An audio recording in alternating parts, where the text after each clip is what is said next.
সরকারি দফতরে ঝুলছে তালা, ষষ্ঠ দিনেও সমঝোতা হয়নি যুক্তরাষ্ট্রের বাজেট ইস্যুর। ছাঁটাইয়ের আতঙ্কে সরকারি কর্মীরা। এমন পরিস্থিতিতেই নৌবাহিনীর ২৫০তম বর্ষ উদযাপনে ট্রাম্প। ডেমোক্র্যাট ও রিপাবলিকান উভয়ই নাছোড় অবস্থানে থাকায় বিপুল সরকারি চাকরিজীবীকে ছাঁটাইয়ের হুমকি দিয়েছে হোয়াইট হাউস। এতে বেকারত্ব ও চাকরি হারানোর আতঙ্কে দিন কাটাচ্ছেন অনেক সরকারি কর্মচারী।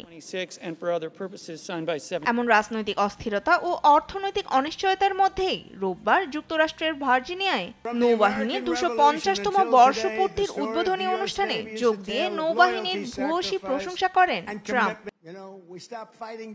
আমরা আমাদের নৌবাহিনী নিয়ে গর্বিত। আমাদের শক্তি কেউ থামাতে পারবে না। যে কোনো অনৈতিক প্রবেশ মোকাবেলায় নৌবাহিনী সফলতার সাথে কাজ করছে। আমেরিকান নেভি একদিন বিশ্বকে নেতৃত্ব দেবে। সাফল্য নিয়ে কথা বললেও দেশ জুড়ে এমন অচলাবস্থা ও কর্মী ছাঁটাই নিয়ে সমঝোতার কোনো ইঙ্গিত দেননি তিনি।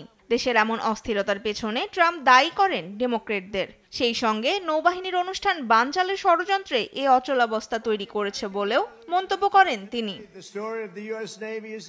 দেশের এমন চরম অস্থিরতার মধ্যেও নৌবাহিনীর উদ্বোধনীতে ট্রাম্পের এমন উদযাপনে দেশ জুড়ে সৃষ্টি হয়েছে বিতর্ক। দুই পক্ষের আলোচনায় দ্রুত অগ্রগতি না হলে যুক্তরাষ্ট্র বড় ধরনের আর্থিক সংকটে পড়বে বলে সতর্ক করেছেন বিশ্লেষকরা। তনিমা ইসলাম, নিউজ ডেস্ক, দেশ টিভি।